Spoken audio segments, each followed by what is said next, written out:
Devo fare una confessione.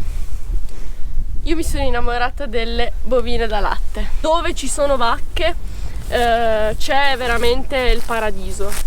Vi presento Novella. Lei è una mucca. Oh scusa Novella, ti ho spaventata. Le vacche in generale hanno veramente un'energia bellissima che mi dà un po' quella bella sensazione che possono dare le cose antiche. Anche dal punto di vista paesaggistico, territoriale, del mantenimento dell'ecosistema e del pascolo, la vacca ha un ruolo speciale, no? Sono animali grandi e quindi hanno bisogno di grandi spazi e di poter essere comodi e distribuiti bene. Non sono un animale dannoso secondo me, anzi possono avere appunto veramente effetti positivi sul territorio che occupano, ma vanno gestiti bene.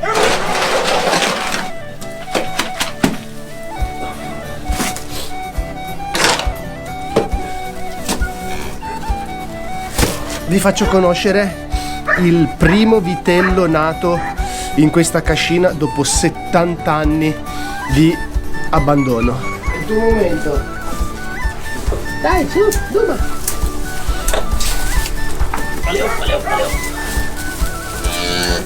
Arriva, eccoci. Pronti via.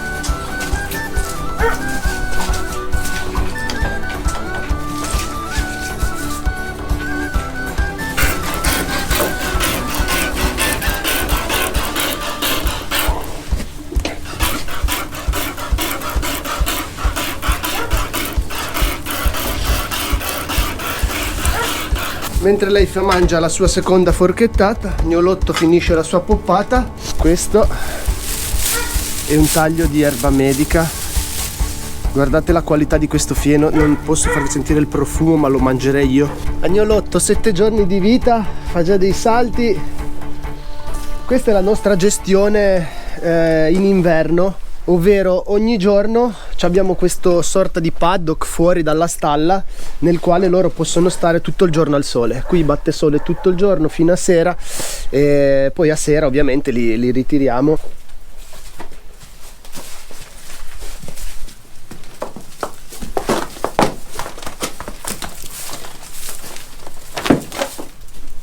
È arrivata un'altra mucca.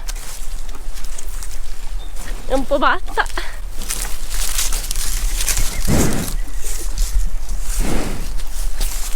Si chiama Harmonie, è un'altra pezzata rossa valdostana. Per quest'anno c'è sempre un po' di vai e vieni qua, però per quest'anno direi che per la stagione di pascolo saremo noi. È una vacca molto docile, bravissima, abbiamo iniziato a mungerla da subito, noi mungiamo a mano, quindi è veramente molto abituata a essere maneggiata. Federico, il ragazzo che ce l'ha data, la teneva veramente bene, era abituata molto bene anche a essere spazzolata, coccolata, quindi alla fine anche un po' lui quando ce l'ha data ci ha detto che è una noiosa rompiscatole, diciamo. Perché quando si viziano troppo poi loro chiamano tutte le volte che ti vedono, ma per noi alla fine, gestendone così pochi, è una cosa anche piacevole. Allora, da dove partire se non da quello che mangiano i nostri animali? Guarda, passavo di qua per caso e ho visto questa meraviglia che non posso non farvi vedere. Io in questo periodo dell'anno mi viene da piangere a vedere la quantità di fiori, di erbe, di essenze che c'è in un prato del genere. Ci sono decine e decine, se non centinaia di erbe, essenze, fiori diversi. Tutta questa roba finisce principalmente nel fieno e nel pascolo dove loro mangiano, è molto simile a questo, quindi loro mangiano tutta questa quantità di essenze. Questo è un prato che noi sfalceremo per fare fieno. Tutti questi fiori, tutte queste erbe essiccheranno e finiranno poi nel loro fieno invernale, mentre invece dove loro stanno pascolando adesso, e andiamo a vedere, mangiano tutta questa roba ogni giorno. Questi fiori, queste essenze dove vanno? Ovviamente a nutrire i nostri animali, ma vanno anche poi nei nostri prodotti, ovviamente nel loro latte e nel nostro formaggio.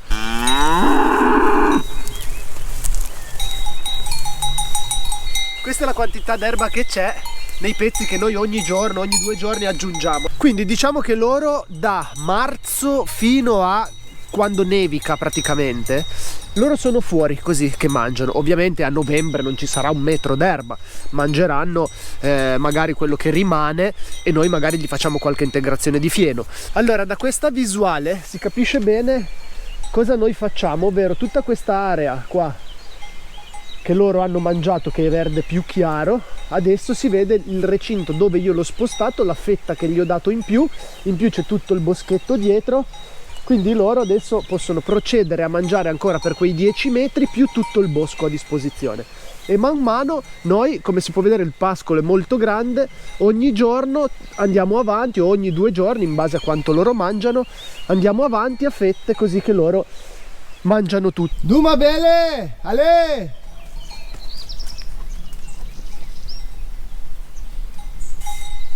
Ale, Novi, Duma!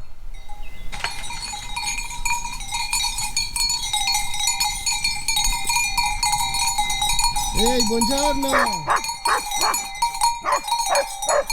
Piano po', Ciao Novi, buongiorno! Buongiorno amore mio, buongiorno, sei bella come il sole. Andiamo!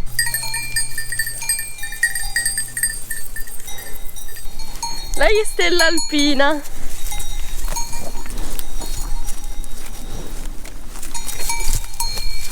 L'ultimo arrivo a Cascina Girasole e qui da 2 o 3 giorni. Era un po' di tempo che avevo piacere di regalare a Nina una mucca.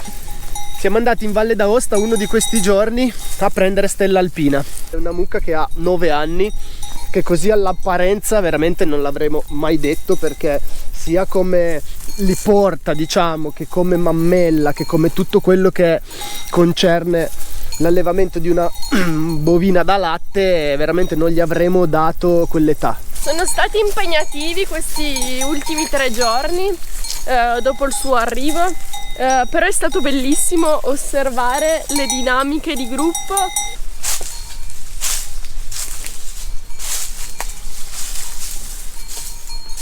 Notare la rotondità,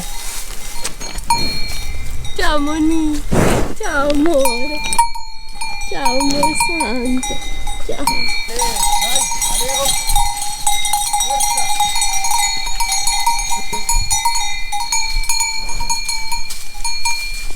Stella si è subito piazzata in prima fila, è la più vecchia del gruppo, però abbiamo subito notato che ha proprio un temperamento dominante, anche se equilibrato, che è perfetto per il dominante nel gruppo. Le ha subito messe sotto, appena arrivate tutte e due, loro si danno 2 cornate e la prima che si allontana insomma si è arresa. Fanno 5 minuti di battaglia a tutti gli effetti, loro anche meno, cioè in 10 secondi se la risolvono e ristabiliscono un po' le gerarchie, cosa che quando siamo passati da averne una a averne 2 non è successo, primo perché erano in stalla, perché era inverno, e secondo perché la mucca da sola è contenta quando ne arriva un'altra. Sapere chi è il dominante, quali sono le dinamiche di gruppo, come funzionano tra di loro, come comunicano tra di loro, aiuta noi a capire quando le spostiamo, come fare, insomma modellarci in funzione di loro, perché tanto queste sono dinamiche che non si possono modificare e che non possono cambiare. Sono importanti anche per la gestione di loro nella stalla, quindi ognuna nella stalla ha il suo posto che deve essere scelto in funzione delle loro gerarchie, quindi queste cose sono importantissime da osservare quando si hanno degli animali. Duma bene!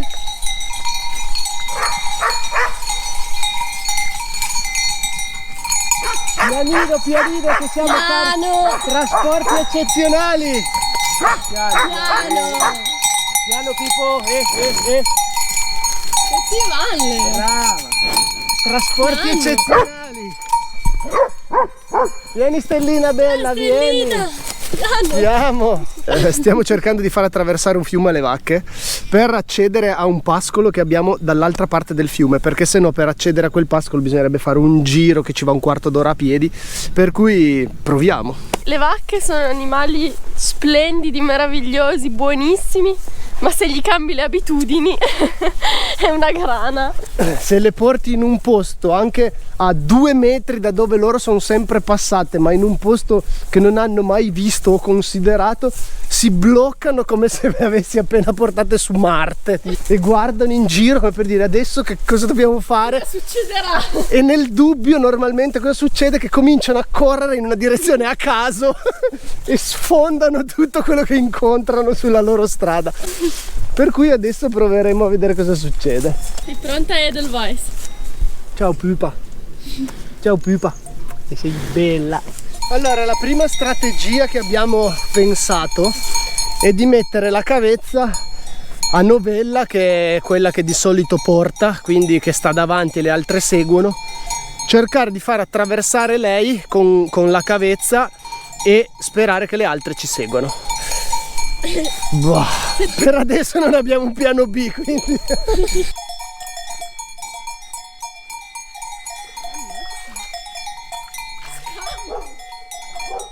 Egua fa piano. Ale belle, dai, su, forza. Ale.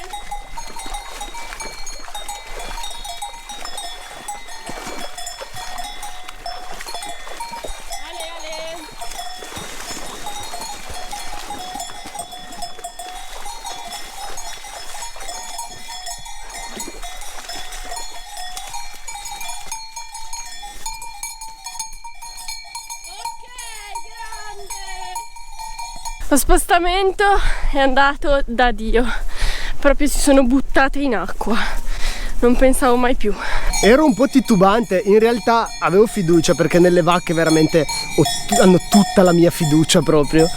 Ma io sono 10 anni che sono qua e per 8 anni ho cercato di guardare questo fiume con gli asini e non sono mai riuscito.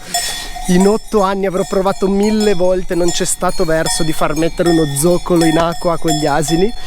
Questo è qua, primo colpo. Oh. Vi lascio subito alla nostra transumanza quotidiana che stiamo facendo con le vacche. Godetevela.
Adesso siamo pronti, inauguriamo la stalla nuova. Avete visto i video durante i mesi passati che abbiamo ricostruito la stalla.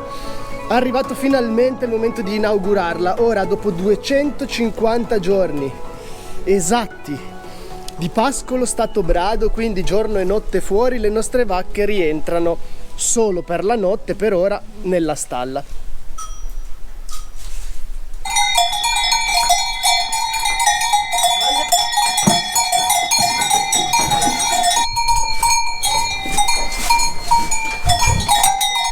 Siamo appena rientrati, togliamo subito le cioche. E il bello viene adesso,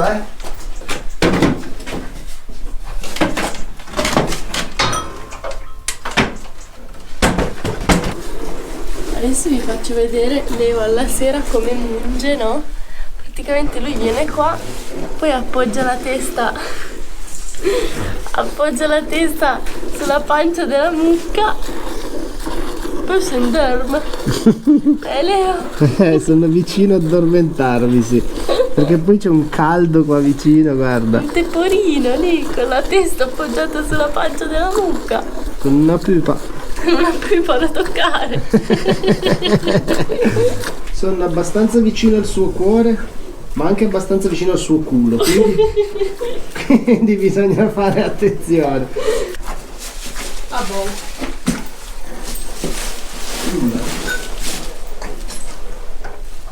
Si è accomodata, signora?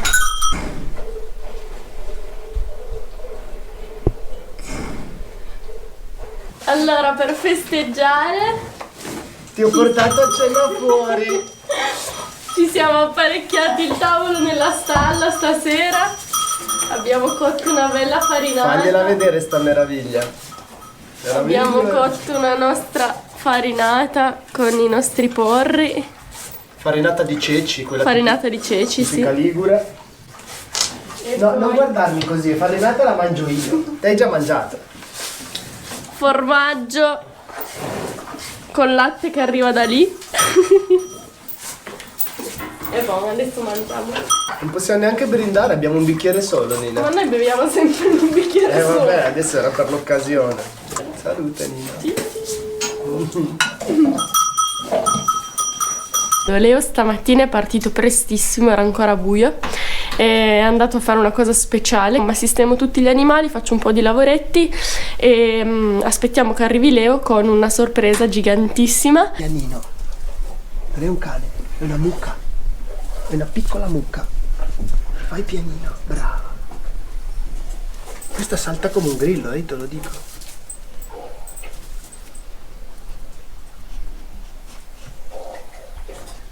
Piano, bella. È molto piano, Ego. Fai pianino, è brava.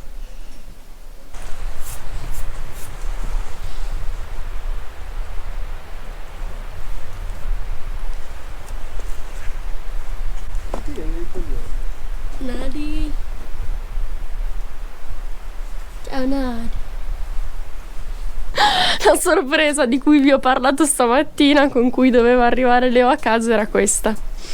Leo è tornato stamattina che saranno state mezzogiorno meno un quarto, con una vacca e una vitella. Buongiorno. Ma siamo matti? Abbiamo fame. Io vi consiglio di pedire la buca, perché è una cosa che vi cambierà la vita. Arvezze. Arvezze.